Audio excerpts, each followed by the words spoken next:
Gloria, que no es para tanto. Tengamos consideración. Muy bien, gracias, Paola. Filtra el ministro, filtran los abogados y los investigados. Hombre, es que yo creo que son acusaciones sí. que entre sí no tienen nada que ver. O sea, el ministro, hay una cosa que le hemos reprochado muchas veces aquí, que son las alusiones veladas a colectivos de actores, a colectivos de periodistas. Entonces, a nosotros nos parece, y creo que en eso hay un común acuerdo aquí en la mesa, que ese tipo de alusiones están fuera de lugar. Porque a él, bueno, esas son públicas. Yo no estoy de acuerdo, no hay consenso. Yo estoy a favor que el ministro haga eso.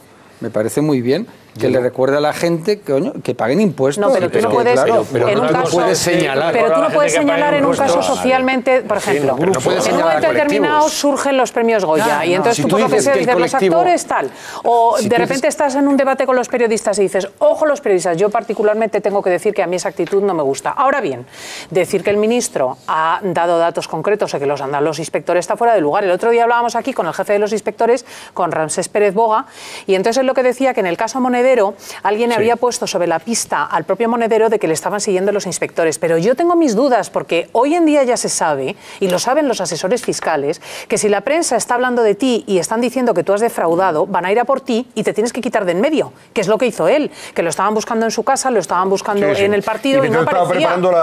Y a mí me parece que eso es factible, claro, por asesoramiento de sus propios asesores fiscales. O sea, que me parece muy grave decir que Hacienda, que efectivamente es una de las instituciones más respetables, está filtrando datos. Pero vamos a ver, aquí hay o no hay, es que yo en este país, yo de verdad me quedo estupefacto, ¿no? Es decir el ministro, como ha dicho acertadamente, oiga, paguen ustedes impuestos. A ver, al ministro no le informan de casos concretos. Yo he estado en la Administración General del Estado y he estado en algunos ministerios importantes, entre ellos Presidencia del Gobierno, y no puedes acceder a ello. Es un enredo, vamos, que como te pillen te cae el inspector la mundial, porque el que puede entrar dentro de mi expediente no es el ministro, no es el secretario de Estado, no es el subsecretario, es el inspector de Hacienda encargado de ese área, ¿no? Entonces, si entra y lo hace, oye, que no tengo que haya podido pasar, o pase, no lo sé, pero como te pillen, te cae la mundial.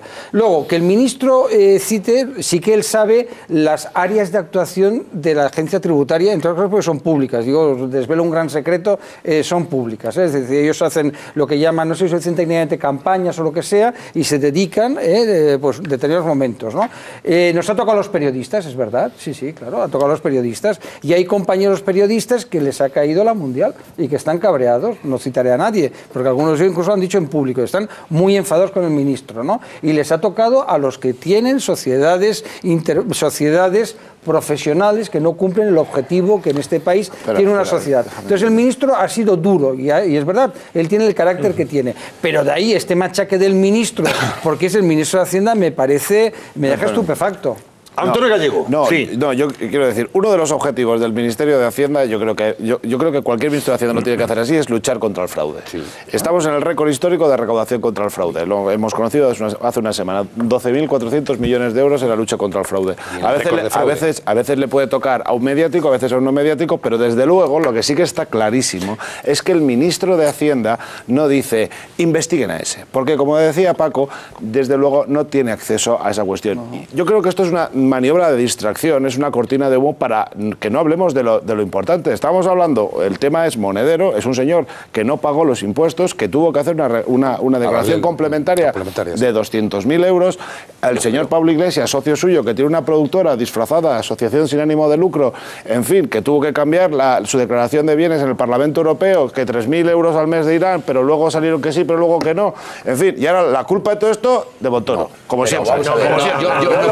Yo creo que es un poco frívolo, ¿no? Y además, yo no quiero caer en la frivolidad. Si hay una sola prueba de que ha sido Montoro el que ha filtrado, que la saquen. De lo contrario, están sembrando dudas sobre la profesionalidad de un ministro, que tiene una trayectoria política intachable, lleva muchos años en la administración pública, que nunca le han pillado en ningún lío, y mira que ha tenido poder e influencia sobre el dinero, es una persona de una conducta intachable. Te gusten sus decisiones más, menos o medio pensionista, pero es una persona muy seria. Por definición, normalmente las decisiones que toman los ministros de Hacienda no nos suelen gustar a los ciudadanos. Primera consideración. Segunda consideración. Cuando un ministro señala a un colectivo completo, está poniendo el foco sobre personas que a lo mejor nada tienen que ver sobre la cuestión. Yo creo que se podía ahorrar ese tipo de señalamientos genéricos. Bueno, pero aquí estamos hablando, perdóname, pero... Al caso concreto que nos ocupa, el señor Monedero. Primera consideración. el responsable de todo esto es Monedero. Claro. Monedero, por supuesto, que es el que declaró mal o defraudó o lo que fuere, ya lo determinarán, y tuvo que hacer esa complementaria. Pero segundo, mi impresión como periodista es que alguien ha jugado con los datos antes de tiempo. Por cierto, le han evitado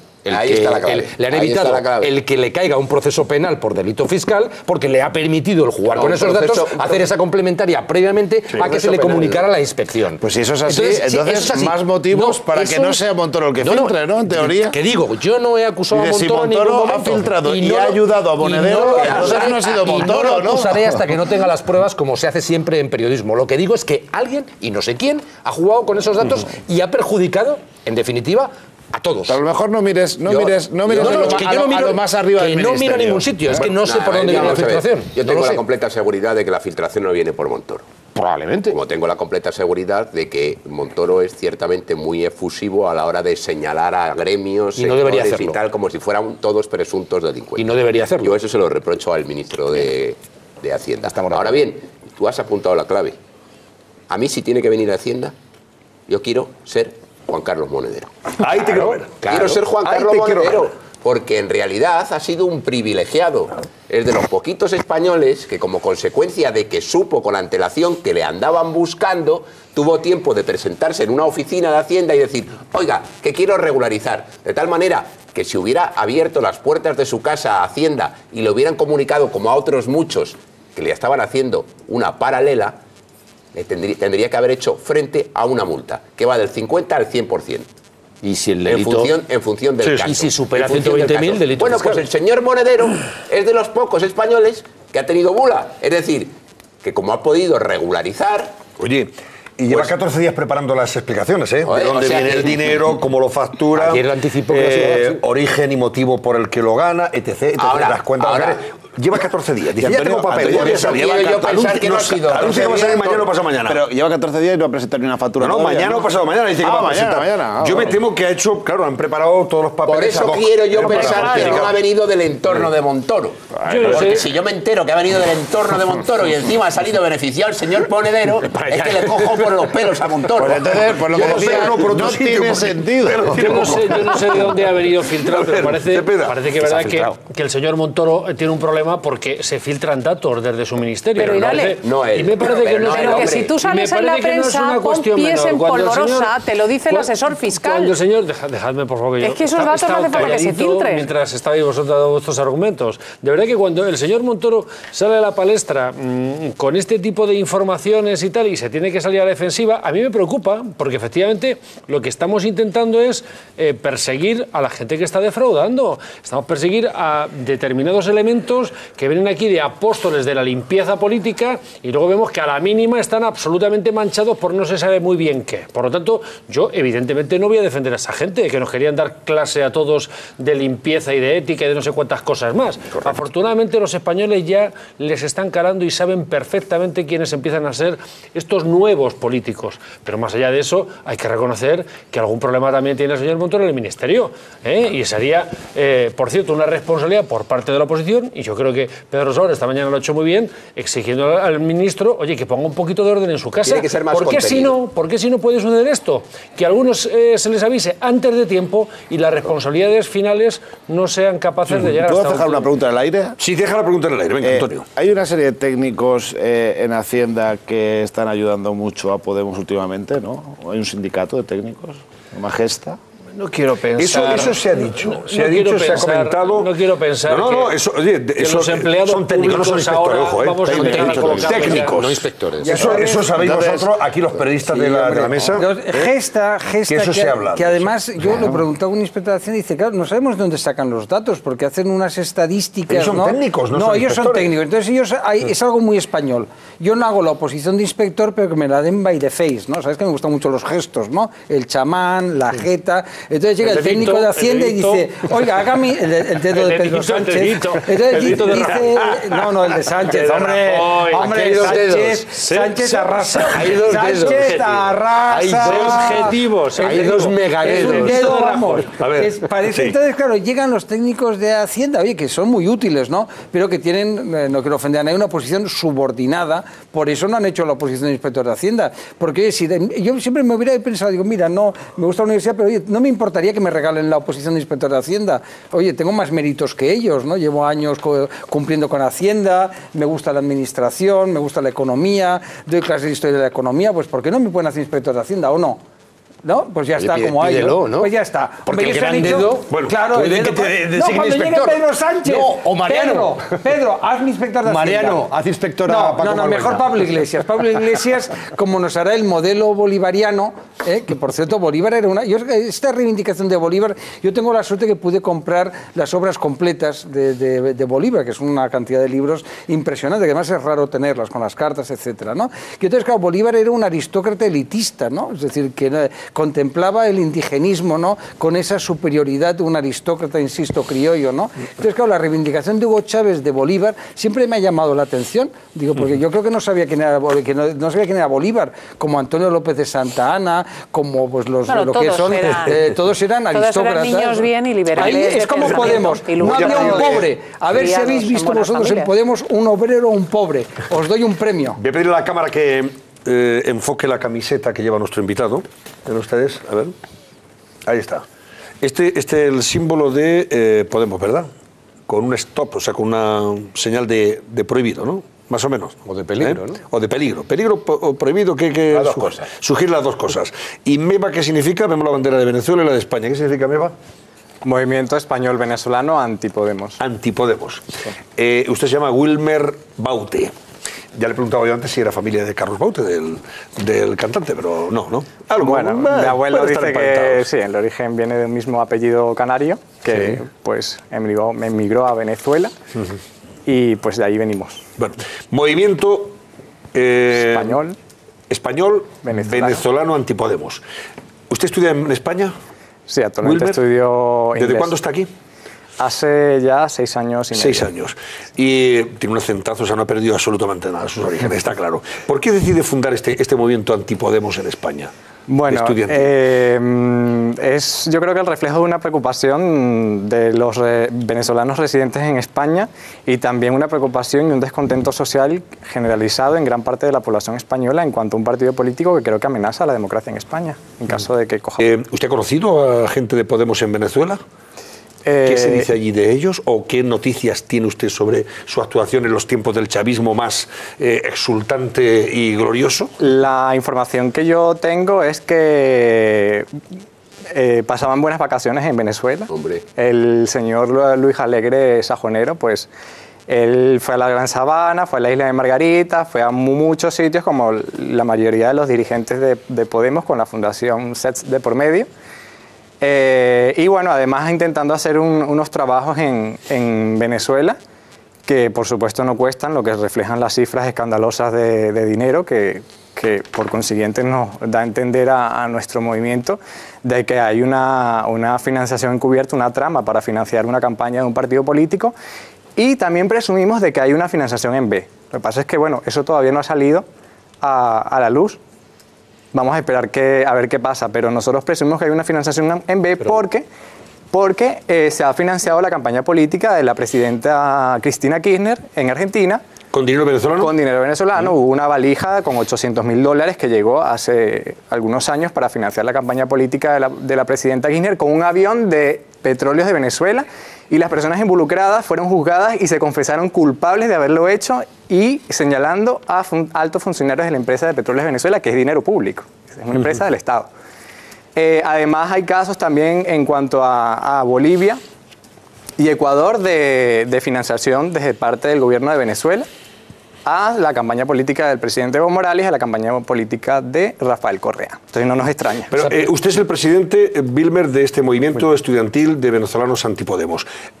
¿Usted es el promotor también de la manifestación el día 1 de marzo aquí en Madrid contra... Sí, aprovecho la oportunidad para invitar a los españoles. Es una manifestación pensada más para los españoles que para los venezolanos. Los venezolanos, la gran mayoría, conocemos la realidad en Venezuela y enseguida distinguimos el discurso que estamos recientemente recibiendo desde... O sea, les suena muy familiar todo lo que están diciendo aquí porque antes lo he escuchado en Venezuela. Es calcado a la situación de 1998 en Venezuela y con una situación muy parecida, que veníamos de un bipartidismo y se rompió con el ascenso al poder de Hugo Chávez. De Hugo Chávez. Y todo lo que han copiado incluso eslóganes y mensajes que utilizaba el bolivarismo, ¿no? Vamos a empezar que el nombre Podemos es el nombre de un partido político en Venezuela y significa por la democracia social. Si se meten en internet, lo pueden verificar.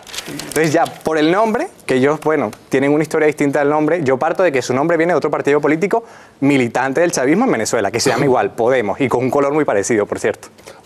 Una pregunta, has hablado, que me interesa mucho, o yo lo he entendido mal, o has dicho lo siguiente, se ha hablado de esas cifras de dinero por asesoría internacional y disfrutando de unas vacaciones gloriosas en la bella Venezuela, pero has dicho que presumiblemente ha habido financiación en B.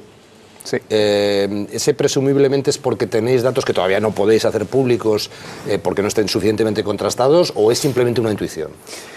Estamos esperando información a ver si la podemos revelar. Yo no me atrevo a decir nada más de momento, pero nosotros desde luego que presumimos que hay una financiación en B.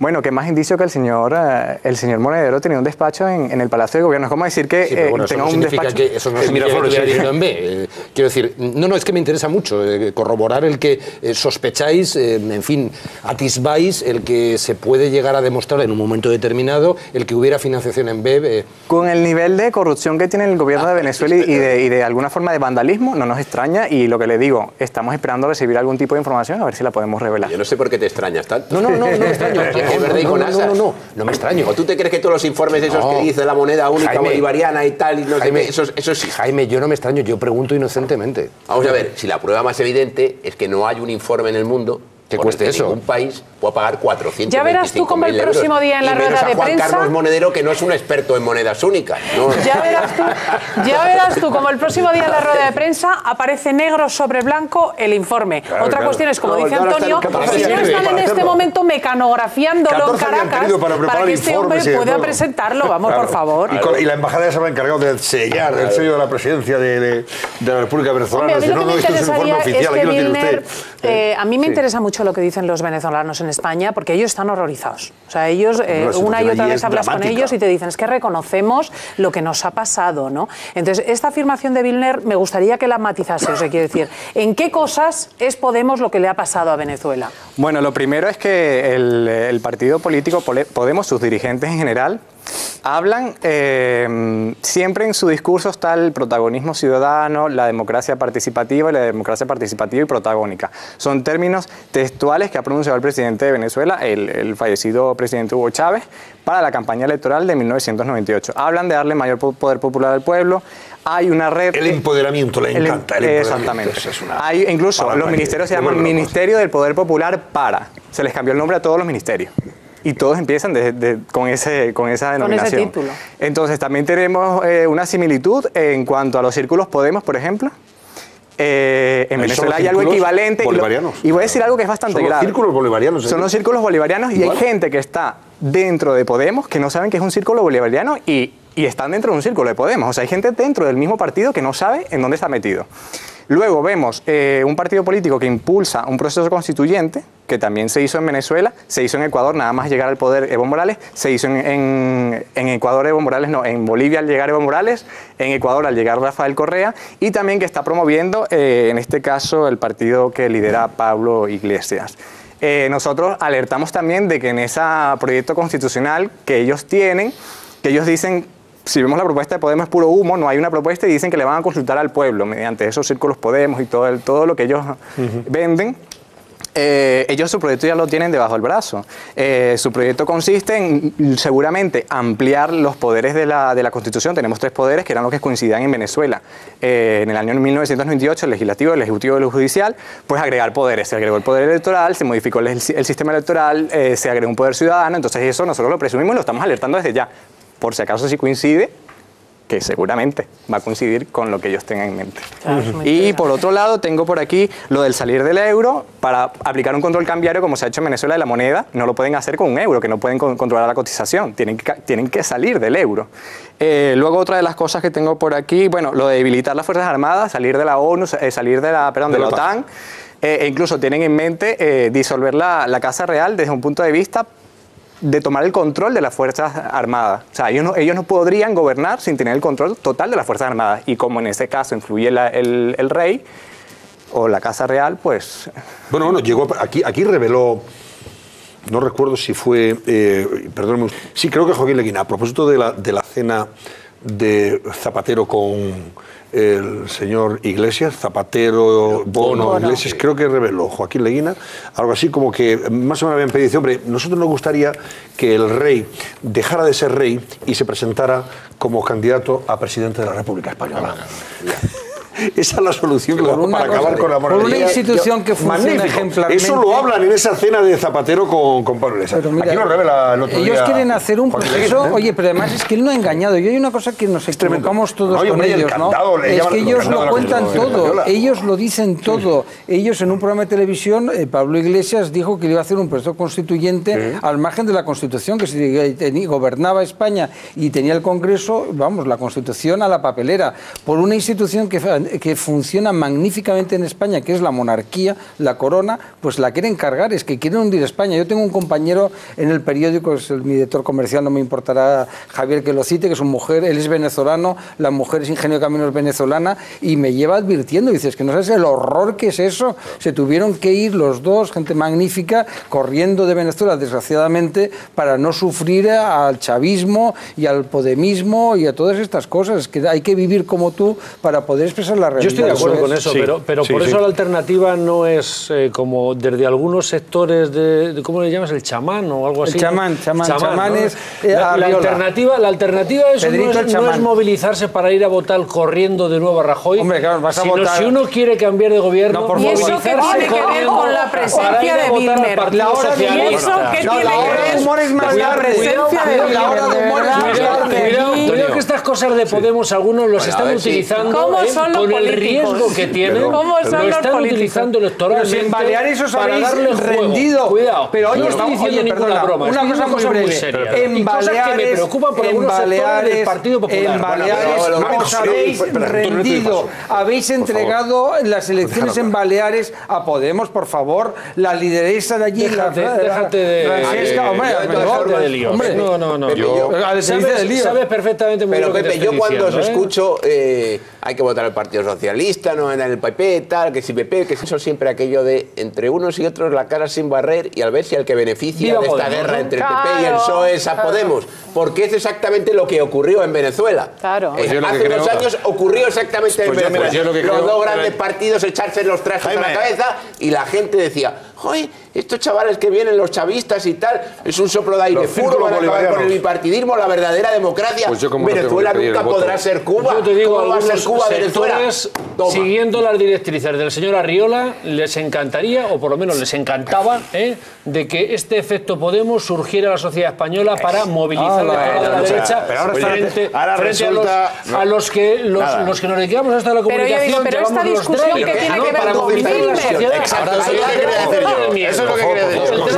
Yo solo quería decir, Antonio, que yo no voy a meter la cuñita publicitaria de Cepeda y sí que me gustaría que Bilmer nos explicara. Además, le quiero animar a que nos explique su experiencia, lo que ellos ven, que ayude a los españoles a que abramos los ojos. A identificar el discurso. Identificar el discurso de esta gente que desde mi punto de vista, pues en función de lo que yo he podido ver en las hemerotecas o en las bibliotecas, son una formación política muy peligrosa que dispara directamente contra la propiedad privada, la libertad de prensa, en fin, contra muchas cosas fundamentales de nuestra democracia. O sea que Bilmer, yo creo que... Antes de que Bilmer nos ilustre, y a propósito de eso, yo quería decir dos cosas. Como yo no tengo que pedir el voto para nadie, lo que animo a la gente es que vote en libertad, siempre, y sobre todo, que escuche la información cuanta más mejor, para huir de esas propuestas y de esas ocurrencias que nos pueden llevar al agujero. Entonces, a partir de ahí, como lo quería introducir como cuña, por supuesto que el invitado... Bilmer, que por cierto, a ver, sobre esto que decía Antonio Gallego también.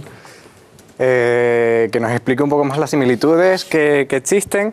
Otra de las similitudes está, que es lo que le llaman por ahí, es el anzuelo trampa de todo este proyecto constituyente, es que el señor Pablo Iglesias ha reconocido en la entrevista que le ha hecho la periodista Ana Pastor, que él propondría un referéndum revocatorio a mitad del periodo presidencial. Además de que, bueno, se hace un proceso constituyente y cambia la Constitución, podría ampliar también el periodo presidencial que se hizo en Venezuela. Claro. Entonces, esto existe en la Constitución de Venezuela, que es una Constitución que, si se lee, es un ejemplo de democracia. Incluso de una Constitución creo que de las mejores del mundo, pero la realidad es otra. Entonces, en esta posibilidad de hacer un referéndum revocatorio, en Venezuela existe, se hace con un porcentaje bastante bajo del registro electoral, poniendo una firma y los datos personales, el DNI, la firma, la huella. Se hizo la primera vez que el primer periodo presidencial del presidente Hugo Chávez, pero ¿qué pasó con esta lista? Pues el gobierno de Venezuela tuvo acceso a esa lista y todas las personas que estaban contratadas en la administración pública fueron echadas de su puesto de trabajo, no podías acceder a ningún tipo de crédito con bancos sociales o relacionados con el gobierno, a tipo de ayudas. O sea, se hizo una lista negra para atacar a esas personas que firmaron en esa lista. Existe un miedo terrible. O sea, que hay una copia exacta del proceso que se sigue en Venezuela con la llegada de Hugo Chávez y lo que ellos están aquí, lo importan y es lo que vienen desarrollando desde el momento en que deciden presentarse a las elecciones. Primero a las europeas y a partir de ese momento pues a las municipales, autonómicas y las generales. Veo mañana en las portadas de mañana, Paco Maruenda, que destacáis precisamente vosotros un lance dialéctico que ha tenido Pablo Iglesias en Nueva York con un estudiante, al parecer, de los que asistió a su conferencia y que le emplazó a que aclarara sus relaciones con ETA. Sus vínculos con la banda terrorista ETA o por la forma en que ha defendido, él le dijo el estudiante en cuestión. Tenemos el momento en el que le preguntan, Cintia, el momento del estudiante cuando le pregunta en inglés a Pablo Iglesias y este le responde también en inglés sobre ETA. ¿No lo tenemos ese momento? Bueno. Qué lástima. Qué pena, porque bueno, el caso es que mañana La Razón lo lleva el tema a portada, ese lance, y dice que alguien de los que acompaña a Pablo Iglesias, Podemos manda a callar al estudiante que preguntó a Iglesias por ETA. O sea, le callan la boca, le tapa la boca. Bueno, es muy democrático, es que eso es un poco este populismo chavista, ¿no? Que significa el culto al líder, ¿no? La exaltación, además que es muy característico de los regímenes autoritarios, es decir, eso es de manual, es decir, cuando tú coges y estudias lo que es el fascismo italiano, el comunismo en la Unión Soviética, en los países de los alrededores, o la Alemania nazi, todas tienen las mismas características, ¿no? Los círculos, los uniformes, los grupos que amedrentan, ¿no? Que animan a que tú veas el recto camino, la exaltación de la patria, ¿no? La búsqueda de símbolos, ¿no? Los nazis tenían lo ario, Mussolini Roma, pues Chávez que buscó a Bolívar, ¿no? Es decir, todos hay una pauta común. Por eso cuando yo digo que son el comunismo reciclado, no lo digo por una ocurrencia, sino porque es que es de manual, es que yo de verdad, si es que además lo bueno que tienen ellos, y yo les tengo un cierto afecto entre comillas, ¿no? Y una relación personal, como te pasa a ti, porque de tanto hablar con ellos, es que no esconden, es que nunca han engañado. Yo me sorprende. Y lo tienen, nunca, lo dicen claramente. Oye, dice mañana, en su edición de mañana, el economista.es cuenta que el gobierno de Zapatero también financió la fundación ligada a Podemos. En los tiempos en que gobernaba Zapatero. CEPS, que es esa fundación esta en la que han estado ligados a Venezuela, donde reciben el dinero de Venezuela, no CEPS. También recibe dinero de los ayuntamientos de Rivas, Vacia, Madrid Pero es y de fácil Córdoba. Conseguir ayuntamientos dinero. Que, por cierto, estaban entonces en manos de Izquierda Unida. No es difícil conseguir dinero. Tú tienes que... Ellos son profesionales de conseguir subvenciones y entonces eso está pautado. Tú pones un nombre genérico, eres de sensibilidad de izquierdas, etcétera, etcétera. Mirad en la memoria histórica, se han manejado decenas de millones de euros, que ha hecho a mucha gente pues tener un muy buen pasar, ¿no? Y más para profesores de universidad que tienen unos sueldos de 1.000 euros como mucho. Bueno, señores, pues vamos a hacer una pequeña pausa y repasamos los periódicos. Por cierto, la manifestación es el día 1 El 1 de marzo ya tenemos la concentración. Ya tenemos aprobado el permiso, es el 1 de marzo, partiendo de Plaza España a las 12:30. Hasta Callao tenemos aprobado el permiso porque no ha sido aprobado en totalidad hasta la Puerta del Sol por una concentración o un evento que organiza una asociación de los niños robados, también son míos, me parece el nombre, nos ha dado la respuesta la delegación de gobierno. Por tanto, la marcha llega hasta la Plaza Callao. Una cosa, Wilmer, ¿no se ha amenazado nadie de Podemos? Ataques en la página web de Facebook muchos, pero muchos. Claro. O sea, ellos tienen un ejército en la red. Incluso, quiero aclarar una cosa, yo, Wilmer Baute, no tengo Twitter, porque han falsificado cuentas de Twitter ahora. Y si te ocurra. Yo no tengo Twitter. Te mandan los estorninos y te acribillan. No tengo Twitter. Ya están, bueno, yo no sé cuántas cuentas ya llevan creadas con el nombre de Wilmer Baute o parecido en mi Twitter.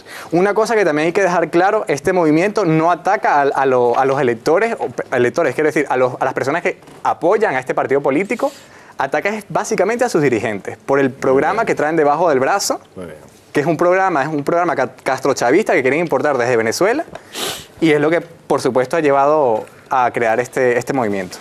Muy bien. Gracias, Wilmer. Estaremos atentos al movimiento estudiantil de venezolanos antipodemos. Gracias y buenas noches. Wilmer Baute. Vamos a hacer una pausa y después repasamos los periódicos. Con noticias interesantes, en la portada que comentaremos, por supuesto que sí. No se lo pierdan. Y antes... Los del Corte Inglés. Bueno, vamos a repasar la prensa. Periódicos de hoy jueves, empezando por La Razón, periódico que dirige Francisco Maruenda. Destacábamos antes ese titular dedicado a Podemos, a ese lance Iglesias en Nueva York con un estudiante que le acusa de... Que aclare, mejor dicho, su relación o vínculo con la banda terrorista ETA, o si ha defendido o no a la banda terrorista ETA en el pasado. Y alguien de Podemos, de los que le acompaña, le manda a callar al estudiante para que no vuelva a decir nada sobre el particular. Bueno, también habla de la policía, que está investigando si hay vínculo entre las comisiones de Félix Puig, que es consejero de Obras Públicas, ¿verdad? Ahora no, era consejero de Obras Públicas. No, pero ahora es de economía, de promoción económica, industria. Bueno, lo de promoción los hacen bien, bueno, vamos, exacto, promocionar la economía personal. Ocupación y tal. Vínculo entre las comisiones de Félix Puig, que habría cobrado Félix Puig, y la fortuna de los Puyol. La UDEF ultima su informe para el juez Ruz tras la denuncia de un empresario. Un empresario acusa a Puig de haberle pedido comisiones, ¿verdad? No, él está muy enfadado y más y tal. Nosotros lo que hacemos es simplemente transmitimos que un empresario le acusa. Y yo animo a muchos empresarios que nos están viendo, no puede ser que Cataluña sea la omertad donde nadie explique lo del 3%, que lo expliquen, que lo cuenten, hombre, por Dios. Tienen muchísimo que todos somos miedo. Catalanes. Y habla también de las tensiones con Susana Díaz, que apartan a Pedro Sánchez de la campaña andaluza. Bueno, este tema, ¿no? Bueno, Pepe, ¿no te suena esto a nada? No, tiene una relación el secretario idílica. general del PSOE, oye, perdona, pero puede ir perfectamente a cualquier territorio, ¿no? Bueno, sí. No le dejan pasar porque es Peñaperro, el intentar buscar tensiones y tal, a mí me parece muy... Te puedo asegurar pero que no la es tan información, real, no la razón, oye, de verdad, si la publicamos y además quien lo firma, te aseguro que es muy acertado.